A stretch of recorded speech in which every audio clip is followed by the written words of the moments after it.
श्रीमती निर्मला सीतारमन वित्त मंत्री of India's rising middle class. Together, we embark on a journey to unlock our nation's tremendous potential for greater prosperity and global positioning under the leadership of Honorable Prime Minister Shri Narendra Modi. As we complete the first quarter of the 21st century, continuing geopolitical headwinds suggest lower global economic growth over the medium term. However, our aspiration for a Vikasit Bharat inspires us, and the transformative work we have done during our government's first 2 terms guides us to march forward resolutely. Our economy is the fastest growing among all major economies. Our development track record for the past 10 years and structural reforms have drawn global attention. Confidence in India's capability and potential has only grown in this period. We see the next 5 years as a unique opportunity to realize Sabka Vikas, stimulating balanced growth of all regions. The great Telugu poet and playwright Gurujada Apparao had said, "Deshamante matti kadoy, deshamante manushuloy," meaning a country is not just its soil, a country is its people. In line with this, for us, Vikasit Bharat encompasses zero poverty, 100% quality good school education, access to high quality, affordable 100% skilled labor with meaningful employment, 70% women in economic activities, and farmers making our country the food basket of the world. In this budget, the proposed development measures span 10 broad areas, focusing on Garib, youth, Annadata, and Nari, spurring agricultural growth and productivity, building rural prosperity and resilience, taking everyone together on an inclusive growth path, boosting manufacturing and furthering Make in India, supporting MSMEs, enabling employment-led development, investing in people, economy, and innovation, securing energy supplies, promoting exports, and nurturing innovation. For this journey of development, our 4 powerful engines are agriculture, MSME, investments, and exports. MSME, investments, and exports. The fuel, our reforms. Our guiding spirit, inclusivity, and the destination, Vikasit Bharat. This budget aims to initiate transformative reforms across 6 domains. During the first 5 years, these will augment our growth potential and global competitiveness. The domains are taxation, power sector, urban development, mining, financial sector, and regulatory reforms. Agriculture as the first engine. Now I move to specific proposals, beginning with agriculture as the first engine. Prime Minister Dhan Dhanya Krishi Yojana, developing agri-districts program. Motivated by the success of the aspirational district program, our government will undertake a Prime Minister Dhan Dhanya Krishi Yojana in partnership with states. Through the convergence of existing schemes and specialist measures, the program will cover 100 districts with low productivity, moderate crop intensity, and below average credit parameters. It aims to 1. Enhance agricultural productivity, 2. Adopt crop diversification and sustainable agricultural practices, 3. Augment post-harvest storage at the panchayat and block level, 4. Improve irrigation facilities, and 5. Facilitate availability of long-term and short-term credit. This program is likely to help 1.7 crore farmers. Building rural prosperity and resilience. A comprehensive multi-sectoral rural prosperity and resilience program will be launched in partnership with the states. This will address underemployment in agriculture through skilling, investment, technology, and invigorating the rural economy. The goal is to generate ample opportunities in rural areas so that migration is an option but not a necessity. The program will focus on rural women, young farmers, rural youth, marginal and small farmers, and landless families. The details are in Annexure A. Domestic best practices will be incorporated and appropriate technical and financial assistance will be sought from multilateral development banks. In phase 1, 100 developing agri-districts will be covered. Atmanirbharta in pulses. Our government is implementing the National Mission for Edible Oilseed for achieving Atmanirbharta in edible oils. Our farmers have the capability to grow enough for our needs and more. 10 years ago, we made concerted efforts and succeeded in achieving near self-sufficiency in pulses. Farmers responded to the need by increasing the cultivated area by 50%, and government arranged for procurement and remunerative price. Since then, with rising incomes and better affordability, our consumption of pulses has increased significantly. Our government will now launch a 6-year mission for Atmanirbharta in pulses with a special focus on Tuar, Urad, and Masoor. Details are in AKSHAY B. Central agencies such as NAFED and NCCF will be ready to procure these 3 pulses as much as offered during the next 4 years from farmers who register with these agencies and enter into agreements. Comprehensive program for vegetables and fruits.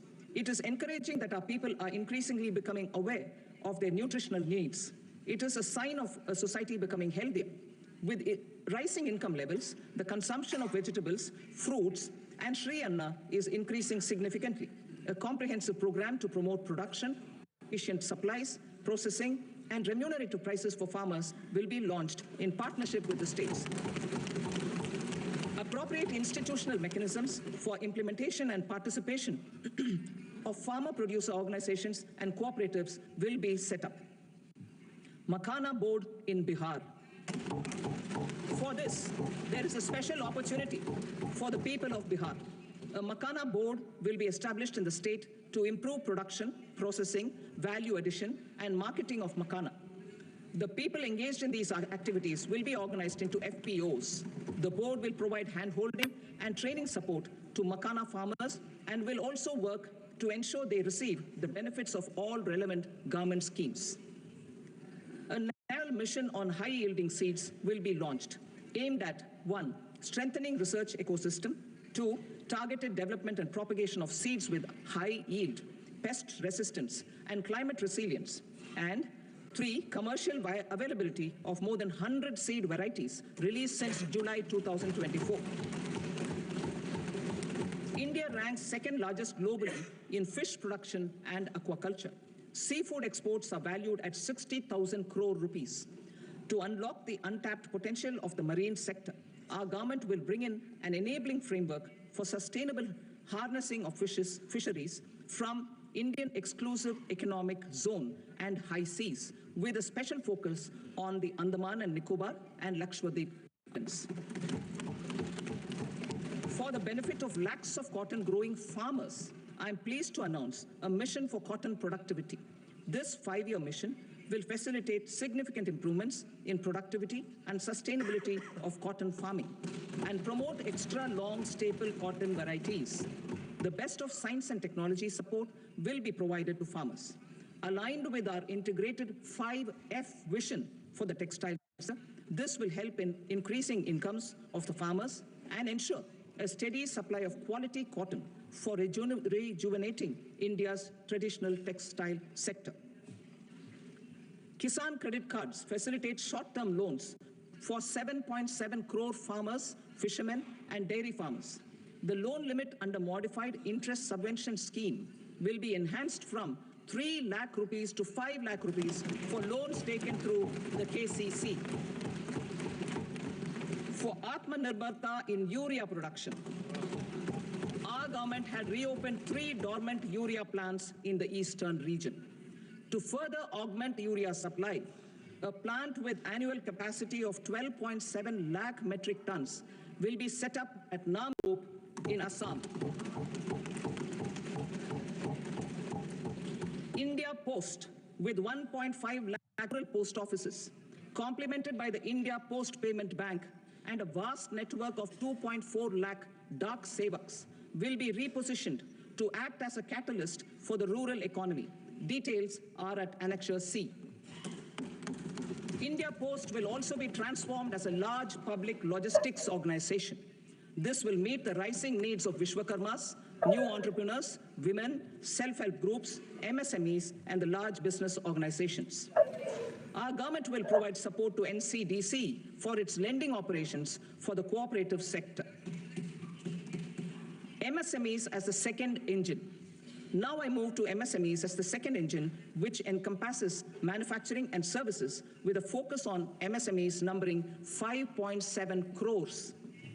Currently, over 1 crore registered MSMEs, employing 7.5 crore people, and generating 36% of our manufacturing, have come together to position India as a global manufacturing hub.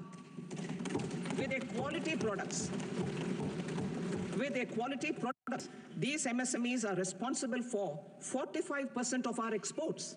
To help them achieve higher efficiencies of scale, technological upgradation, and better access to capital, the investment and turnover limits for classification of all MSMEs will be enhanced to 2.5 and 2 times respectively.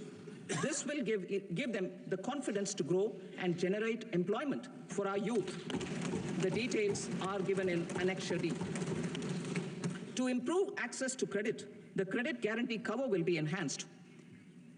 First, for micro and small enterprises from 5 crore to 10 crore rupees, leading to additional credit of 1.5 lakh crores in the next 5 years. Second, for startups from 10 crore rupees to 20 crore rupees, with the guarantee fee being moderated to 1% for loans in 27 focus sectors, which are important for Atmanirbhar Bharat. And for well-run exporter MSMEs, for term loans up to 20 crore rupees.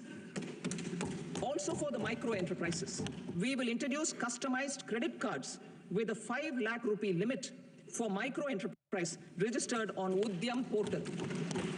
In the first year, 10 lakh such cards will be issued. Fund of funds for startups. The alternate investment fund, AIFs, for startups have received commitments of more than 91,000 crores rupees. These are supported by the fund of funds set up with the Government of India's contribution of 10,000 crore rupees. Now, a new fund of funds with expanded scope and a fresh contribution of another 10,000 crore rupees will be set up. A new scheme will be launched for 5 lakh women, scheduled castes and scheduled tribes, first-time entrepreneurs. This will provide term loans up to 2 crore rupees during the next 5 years. The scheme will integrate lessons from the successful Stand Up India scheme. Online capacity building for entrepreneurship and managerial skills will also be organized. Measures for labor-intensive sectors. To promote employment and entrepreneurship opportunities in labor-intensive sectors, our government will undertake specific policy and facilitation measures. To enhance the productivity, quality, and competitiveness of India's footwear and leather sector, a focused product scheme will be implemented. The scheme will support design capacity, component manufacturing, and machinery required for production of non-leather quality footwear, besides the support for leather footwear and products. The scheme is expected to facilitate employment for 22 lakh persons, generate over 4 lakh crore rupees, and exports of over 1.1 lakh crore rupees. Measures for the toys sector. Building on the National Action Plan for Toys, we will implement a scheme to make India a global hub for toys. The scheme will focus on development of clusters, skills, and a manufacturing ecosystem that will create high-quality, unique, innovative, and sustainable toys that will represent the Made in India brand. Support for food processing. In line with our commitment towards Purvodaya, we will establish a National Institute of Food Technology, Entrepreneurship, and Management in Bihar. The institute will provide a strong fillip to food processing activities in the entire eastern region. This will result in 1. Enhanced income for the farmers through value addition to their produce, and 2. Skilling entrepreneurship and employment opportunities for the youth. Manufacturing mission, furthering Make in India. Our government will set up a national manufacturing mission covering small, medium, and large industries for furthering Make in India by providing policy support, execution roadmaps, governance, and monitoring framework for central ministries and states. Details are in Annexure E. Given our commitment to climate-friendly development, The mission will also support clean tech manufacturing. This will aim to improve domestic value addition and build our ecosystem for solar PV cells, EV batteries, motors and controllers, electrolyzers, wind turbines, very high voltage transmission equipment, and grid scale batteries. Investment as the third engine. Now I move to investment as the third engine, which encompasses investing in people, investing in the economy, and investing in innovation. Investing in people. Saksham Anganwadi and Poshan 2.0. Saksham and Poshan 2.0 program provides nutritional support to more than 8 crore children, 1 crore pregnant women and lactating mothers all over the country, and about 20 lakh adolescent girls in aspirational districts and the Northeast region. The cost norms for these nutritional support will be enhanced appropriately. Atal Tinkering Labs. 50,000 Atal Tinkering Labs will be set up in government schools in the next 5 years to cultivate the spirit of curiosity and innovation and foster a scientific temper among young minds. Broadband connectivity to government secondary schools and PHCs. Broadband connectivity will be provided to all government secondary schools and primary health centers in rural areas under the BharatNet project. Bharatiya Bhasha Pustak Scheme. We propose to implement a Bharatiya Bhasha Pustak scheme to provide digital form Indian language books for schools and for higher education. This aims to help students understand their subjects better and in their language. National Centers of Excellence for Skilling. Building on the initiative announced in the July 24 budget, 5 National Centers of Excellence for Skilling will be set up with global expertise and partnerships to equip our youth with the skills required for Make for India, Make for the World manufacturing. The partnership will cover curriculum design, training of trainers, and a skills certification framework and periodic reviews. Expansion of capacity in IITs. Total number of students in 23 IITs has increased 100% from 65,000 to 1.35 lakh in the past 10 years.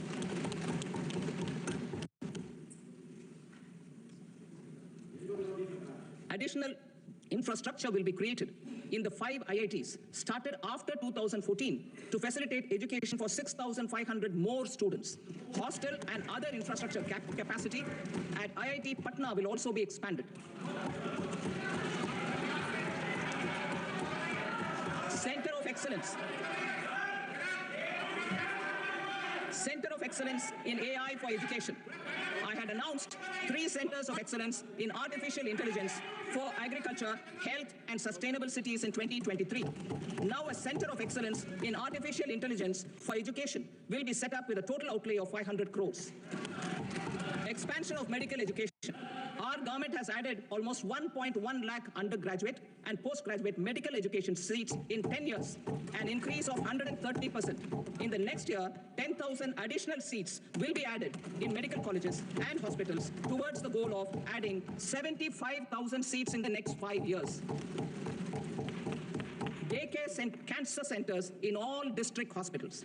Our government will facilitate setting up of daycare cancer centers in all district hospitals in the next 3 years. 200 centers will be established in 25-26 itself. Strengthening urban livelihoods. Our government has been giving priority to assisting urban poor and vulnerable groups. A scheme for socio-economic upliftment of urban workers will be implemented to help them improve their incomes, have sustainable livelihoods, and a better quality of life. PM Swanidhi scheme has benefited more than 68 lakh street vendors, giving them respite from high-interest informal sector loans. Building on this success, the scheme will be revamped with enhanced loans from banks, UPI-linked credit cards with 30,000 rupees limit, and capacity-building support. Social Security Scheme for welfare of online platform workers. Gig workers of online platforms provide great dynamism to the new age services economy. Recognizing their contribution, our government will arrange for their identity cards and registration on the e-Shram portal. They will be provided healthcare under PM Jan Arogya Yojana. This measure is likely to assist nearly 1 crore gig workers.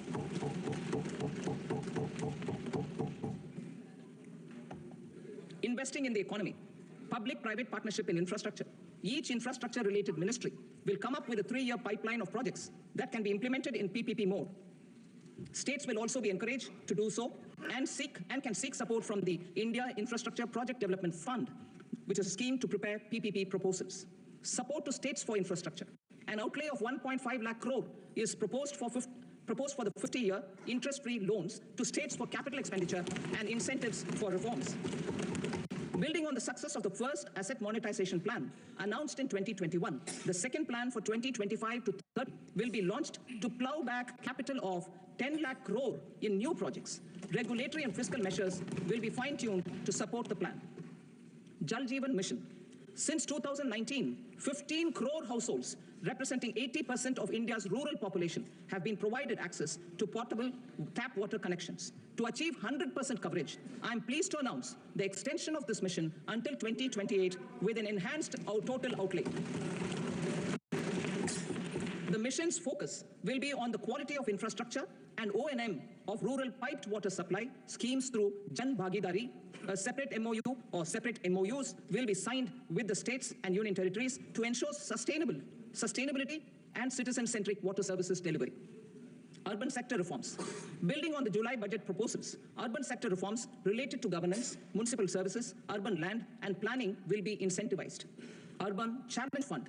The government will set up an urban challenge fund of 1 lakh crore rupees to implement the proposals for cities as growth hubs, creative redevelopment of cities, and for water and sanitation purposes announced in the July budget.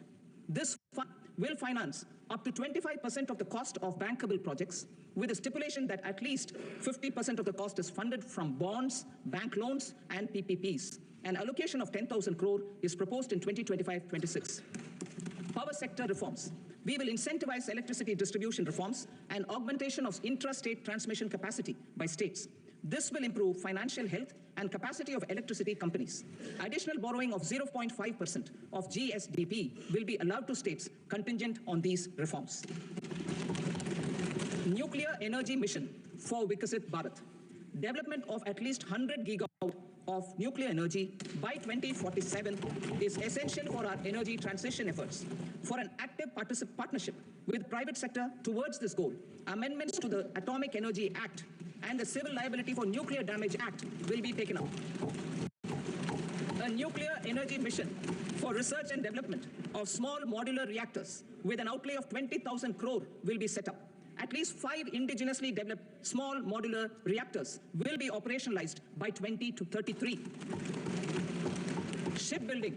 The shipbuilding financial assistance policy will be revamped to address cost disadvantages. This will also include credit notes for shipbreaking in Indian yards to promote circular economy. Large ships above a specified size will be included in the infrastructure harmonized master list. Shipbuilding clusters will be facilitated to increase the range, categories, and capacity of ships. This will include additional infrastructure, facilities, skilling, and technology to develop the entire ecosystem. Maritime Development Fund. For long-term financing for the maritime industry, a Maritime Development Fund with a corpus of 25,000 crore rupees will be set up. This will be for distributed support and promoting competition. This will have up to 49% contribution by the government, and the balance will be mobilized from ports and from private sector. UDAN regional connectivity schemes. UDAN has enabled 1.5 crore middle-class people to meet their aspirations for speedy travel. The scheme has connected 88 airports, and operationalized 619 routes. Inspired by that success, a modified UDAN scheme will be launched to enhance regional connectivity to 120 new destinations and carry 4 crore passengers in the next 10 years. 4 crore additional passengers in the next 10 years. This also support helipads and smaller airports in hilly, aspirational, and northeast regional districts. Greenfield airports will be facilitated in Bihar to meet the future needs of the state. These will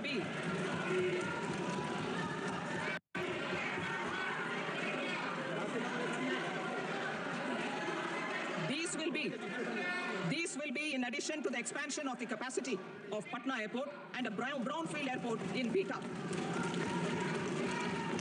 Western Kosi Canal project in Mithilanchal. Financial support will be provided for the Western Kosi Canal ERM project, benefiting a large number of farmers, cultivating over 50,000 hectares of land in the Mithilanchal region of Bihar. Mining sector reforms. Mining sector reforms, including those for minor minerals, will be encouraged through sharing of best practices and institutions of a state mining index. A policy for recovery of critical minerals from tailings will be brought out. Under the special window for affordable and mid-income housing, SWAMI, 50,000 units in stressed housing projects have been completed and keys handed over to home buyers. Another 40,000 units will be completed in 2025, further helping middle-class families who are paying EMIs on loans taken for apartments while also paying rent for their current dwellings.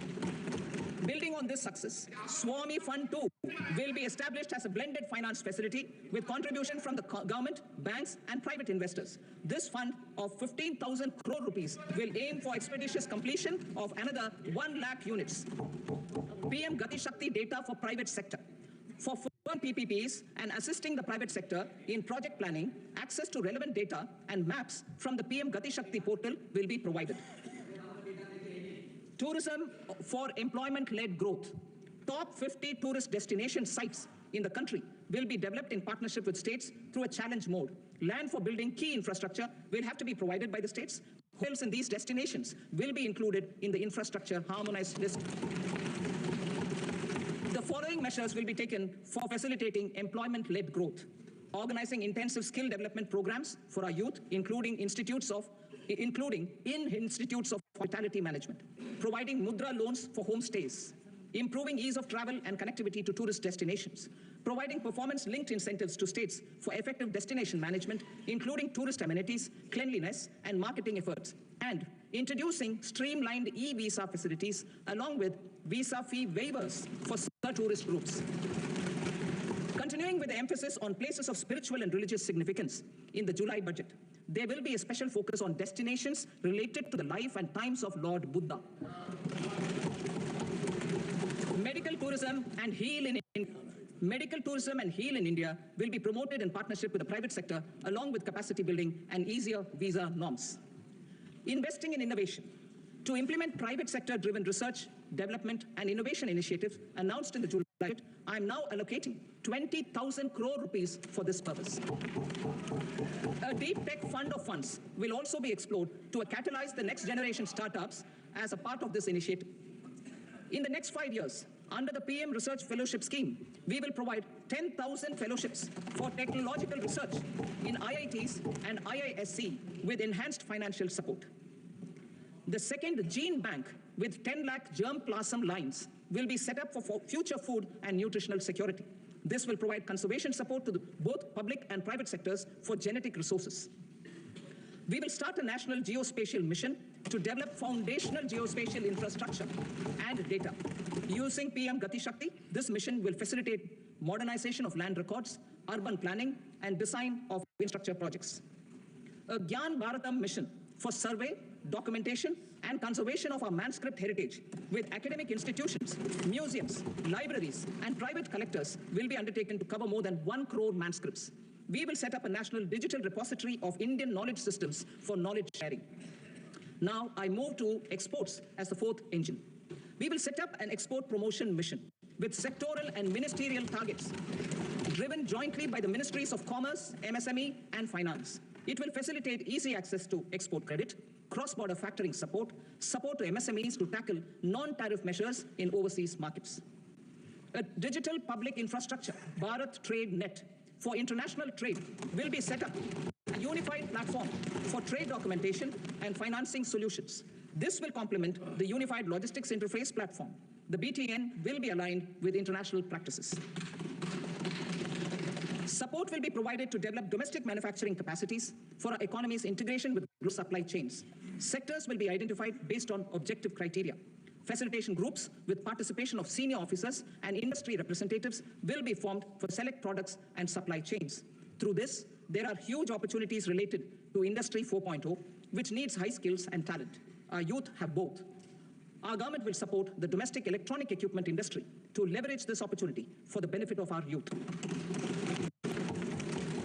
A national framework will be formulated as guidance to states for promoting global capability centers in emerging Tier 2 cities.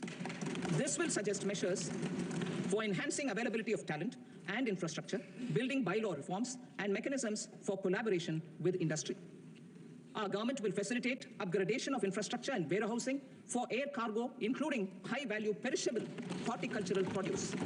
Cargo screening and customs protocol will be streamlined and user-friendly. Reforms as the fuel. Over the past 10 years, our government has implemented several reforms for convenience of taxpayers, such as faceless assessment, 2, taxpayer charter, 3, faster returns, 4, almost 99% returns being on self-assessment, and 5, Vivad Se Vishwas scheme. Continuing these efforts, I reaffirm the commitment of the tax department to trust first, scrutinize later. I also propose to introduce the new income tax bill next week. I will detail the indirect tax reforms and changes in direct taxes in Part B. Financial sector reforms. The FDI limit for the insurance sector will be raised from 74 to 100%. This enhanced limit will be available for those companies which invest the entire premium in India. The current guardrails and conditionalities associated with foreign investment will be reviewed and simplified. The services of India Post Payment Bank will be deepened and expanded in rural areas. NABFID will set up a partial credit enhancement facility for corporate bonds for infrastructure. Public sector banks will develop Grameen Credit Score Framework to serve the credit needs of SHG members and people in rural areas. A forum for regulatory coordination and development of pension products will be set up. To implement the earlier announcement on simplifying the KYC processes, the revamped central KYC registry will be rolled out in 2025.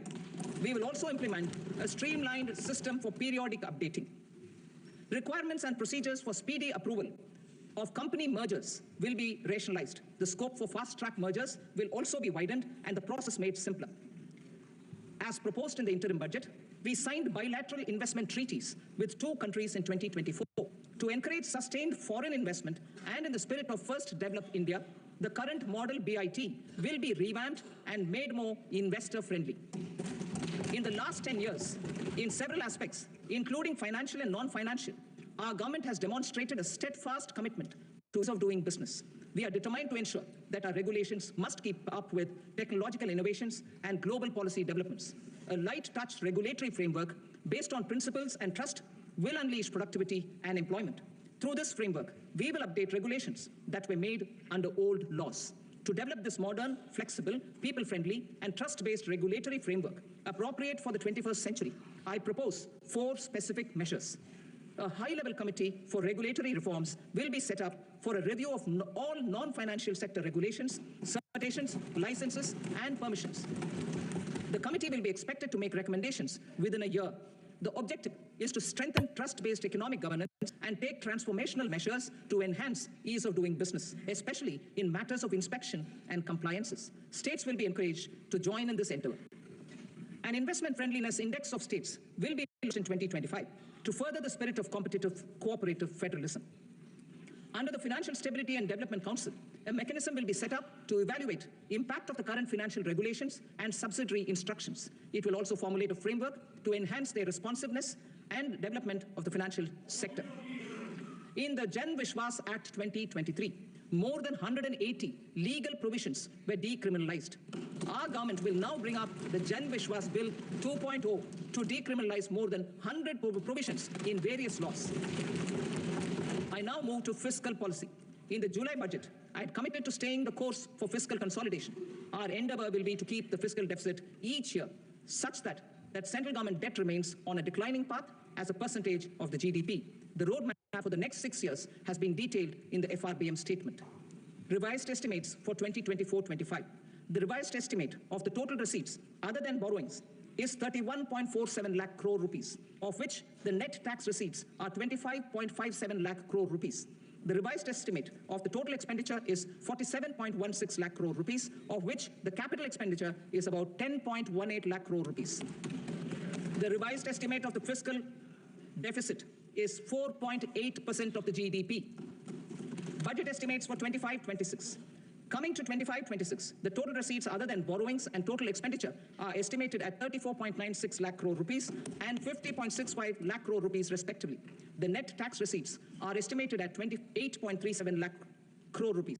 The fiscal deficit is estimated to be 4.4% of GDP. To finance the fiscal deficit, the net market borrowings from dated securities are estimated at 11.54 lakh crore.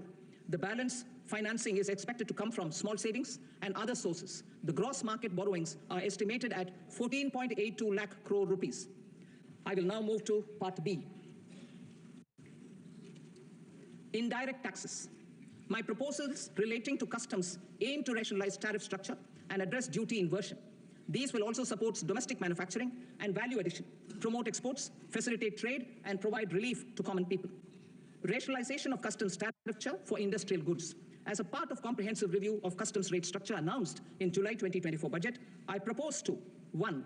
Remove 7 tariff rates. This is over and above the 7 tariff rates removed in 23-24 budget. After this, there will be only 8 remaining tariff rates, including 0 rate. 2. Apply appropriate cess to broadly maintain effective duty incidence, except on a few items where such incidence will reduce marginally. 3. Levy not more than 1 cess or surcharge. Therefore, I propose to exempt social welfare surcharge on 82 tariff lines that are subject to a cess. I shall now take up sector-specific proposals. To provide relief to patients, particularly those suffering from cancer, rare diseases, and other severe chronic diseases, I propose to add 36 life-saving drugs and medicines to the list of medicines fully exempted from basic custom duty. I also propose to add 6 life-saving medicines to the list attracting concessional custom duty of 5%. Full exemption and concessional duty will also respectively apply on the bulk drugs for manufacture of the above. Specified drugs and medicines under patient assistance programs run by the pharmaceutical companies are fully exempt from BCD, provided medicines are supplied free of cost to the patients. I propose to add 37 more medicines along with 13 new patient assistance programs. Support to domestic manufacturing and value addition. Critical minerals. In the July 2024 budget, I had fully exempted BCD on 25 critical minerals that are not domestically available. I had also reduced BCD of 2 other such minerals to provide a major fillip to their processing, especially by MSMEs. Now, I propose to fully exempt cobalt powder and waste, the scrap of lithium-ion battery, lead, zinc, and 12 more critical minerals. This will help secure the availability for manufacturing in India and promote more jobs for our youth. To promote domestic production of technical textile products such as agro-textiles, medical textiles, and geotextiles at competitive prices, I propose to add 2 more types of shuttle-less looms to the list of fully exempted textile machinery. I also propose to revise the BCD rate on knitted fabrics covered by 9 tariff lines from 10 or 20 to 20% or 115 rupees per kg, whichever is higher. Electronic goods. In line with our Make in India policy and to rectify inverted duty structure, I propose to increase the BCD on interactive flat panel display from 10% to 20% and reduce the BCD to 5% on open cell and other components. In 23-24 budget, for the manufacture of open cells of LCD, LED TVs, I had reduced the BCD on parts of open cells from 5% to 2.5%. To further boost the manufacture of such open cells, the BCD on these parts will now stand exempted. Lithium-ion battery.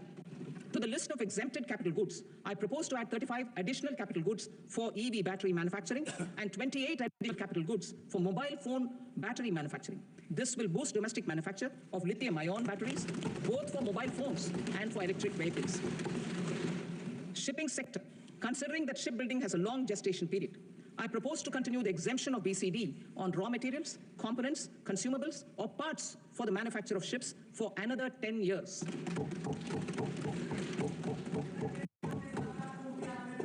I also propose the same dispensation for shipbreaking to make it more competitive. Telecommunication. To prevent classification disputes, I propose to reduce the BCD from 20% to 10% on carrier-grade Ethernet switches to make it at par with non-carrier-grade Ethernet switches. Export promotion. To facilitate exports of handicrafts, I propose to extend the time period for export from 6 months to 1 year, further extendable by another 3 months if required. I also propose to add 9 items to the list of duty-free inputs. Leather sector. I propose to fully exempt BCD on wet blue leather to facilitate imports for domestic value addition and employment. I also propose to exempt crust leather from 20% export duty to facilitate exports by small tanners. Marine products. To enhance India's competitiveness in the global seafood market, I propose to reduce BCD from 30% to 5% on frozen fish paste, surimi, for manufacture and export of its analog products. I also propose to reduce BCD from 15% to 2% on fish hydrolysates for manufacture of fish and shrimp feed. In July 2024 budget, To promote development of domestic MROs for aircraft and ships, I had extended the time limit for export of foreign origin goods that were imported for repairs from 6 months to 1 year and further extendable by 1 year. I now propose to extend the same dispensation for railway goods. Time limit for provisional assessment. Presently, the Customs Act 1962 does not provide any time limit to finalize provisional assessments, leading to uncertainty and cost to trade. As a measure of promoting ease of doing business, I propose to fix a time limit of 2 years, extendable by a year, for finalizing the provisional assessment. I propose to introduce a new provision that will enable importers or exporters, after clearance of goods, to voluntarily declare material facts and pay duty with interest but without penalty. This will incentivize voluntary compliance. However, this will not apply in cases where department has already initiated audit or investigation proceedings. For industry to better plan their imports, I propose to extend the time limit for the end use of imported inputs in the relevant rules from 6 months to 1 year. This will provide operational flexibility in view of cost and uncertainty of supply. Further, such importers will now have to file only quarterly statements instead of a monthly statement.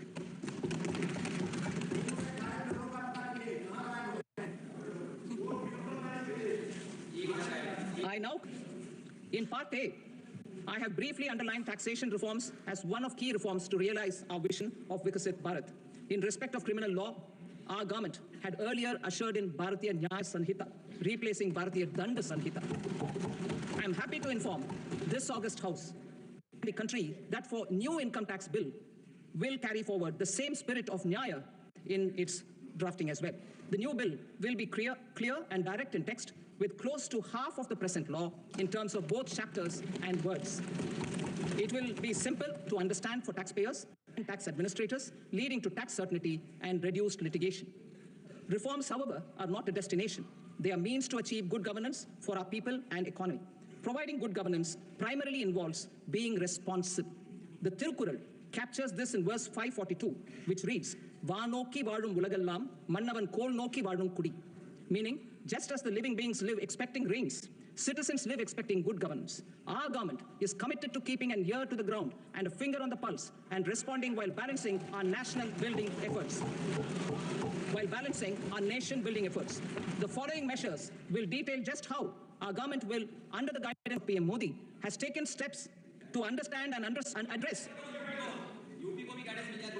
I repeat that sentence, sir.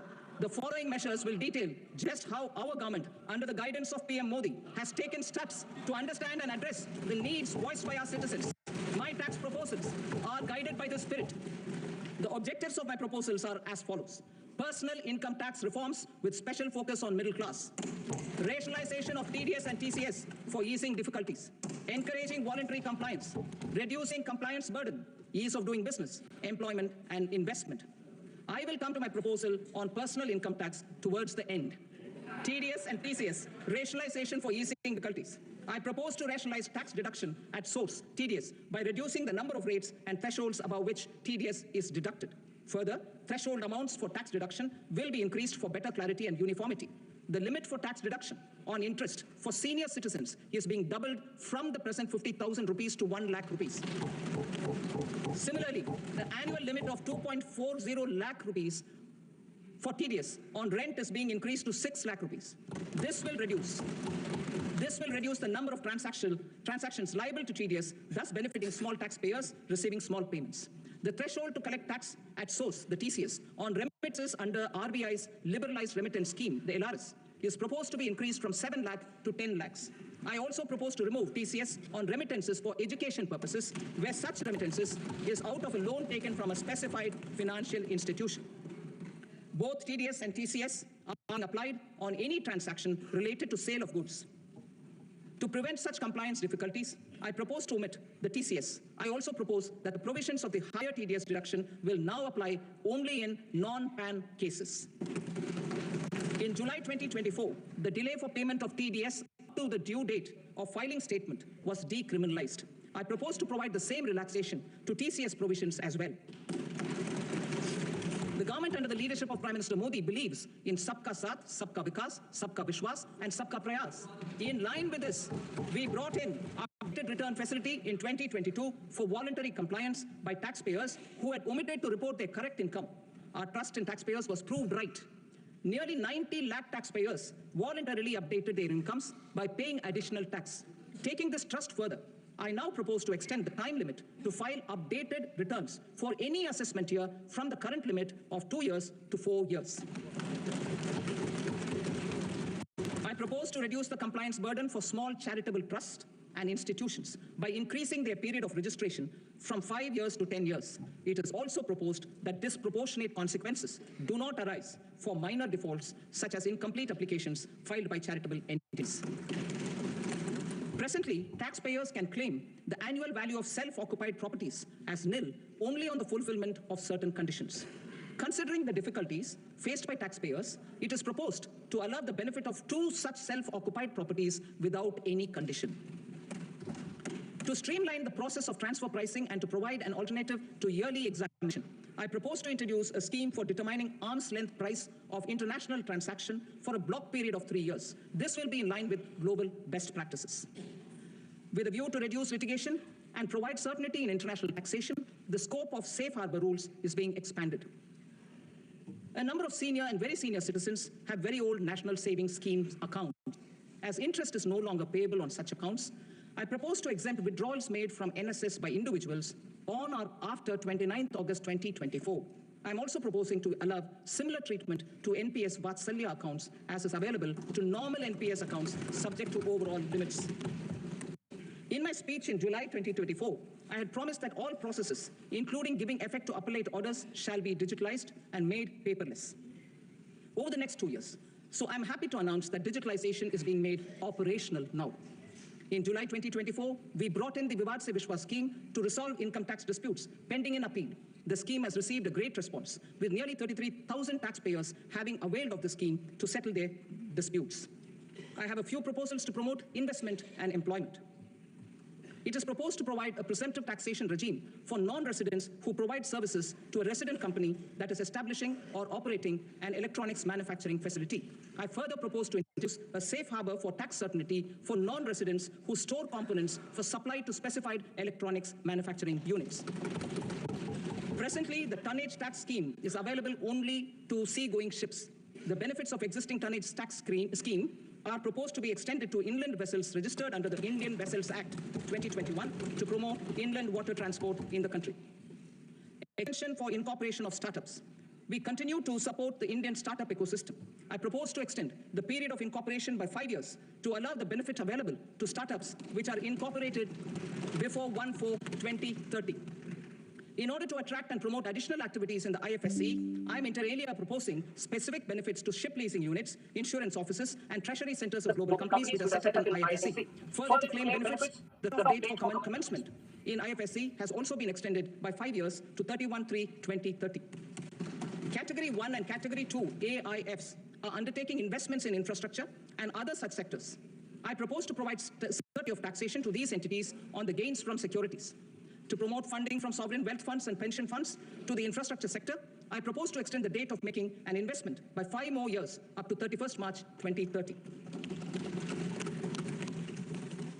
Personal income tax reforms with special focus on middle class. Democracy, demography, and demand are the key support pillars in our journey towards Vikasit Bharat. The middle class provides strength for India's growth. This government, under the leadership of Prime Minister Modi, has always believed in the admirable energy and ability of the middle class in nation building. In recognition of their contribution, we have periodically reduced their tax burden. Right after 2014, the nil tax slab was raised to 2.5 lakhs of rupees, which was further raised to 5 lakh rupees in 2019 and to 7 lakh rupees in 2023. This is reflective of our government's trust on middle class taxpayers. I am now happy to announce that there will be no income tax payable up to income of 12 lakh rupees.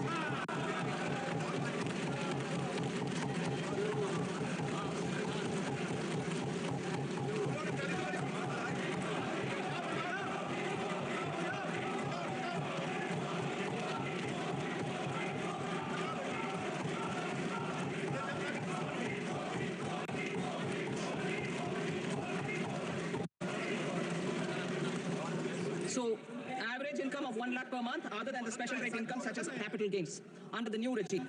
This limit will be 12.75 lakh for salaried taxpayers due to the standard deduction of 75,000. Slabs and rates are being changed across the board to benefit all taxpayers. The new structure will substantially reduce the taxes of the middle class and leave more money in their hands, boosting household consumption, savings, and investment. In the new tax regime, I propose to revise tax rate structures as follows: 0 to 4 lakh rupees nil, 4.8 lakh rupees to 4 to 8 lakh rupees 5%, 8 to 12 lakh rupees 10%, 12 to 16 lakh rupees 15%, 16 to 20 lakh rupees 20%, 20 to 24 lakh rupees 25%, and above 24 lakh rupees 30%. To taxpayers up to 12 lakh of normal income, other than special rate income such as capital gains. I read that again. To taxpayers up to 12 lakh of income, other than special rate income such as capital gains, tax rebate is being provided in addition to the benefit due to slab rate reduction in such a manner that there is no tax payable by them. The total tax benefit of slab rate changes and rebate at different income levels can be illustrated with a few examples. A taxpayer in the new regime with an income of 12 lakh rupees will get a benefit of 80,000 rupees in tax, which is 100% of tax payable as per the existing rates. A person having income of 18 lakh rupees will get a benefit of 70,000 rupees in tax. That is 30% of tax payable as per existing rates. A person with an income of 25 lakh gets a benefit of 1,10,000 rupees. That is 25% of his tax payable as per existing rates. Details of my tax proposals are given in the annexure. As a result of these proposals, Honorable Speaker, sir, revenue of about 1 lakh crore in direct taxes and 2,600 crores in indirect taxes will be foregone. Mr. Speaker, sir, with this, I commend the budget to this august House.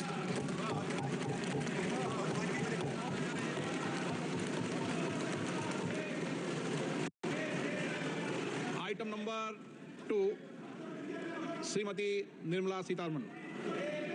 Sir, with your permission, I rise to lay on the table the following statements under Section 3(1) of the Fiscal Responsibility and Budget Management Act, 2003.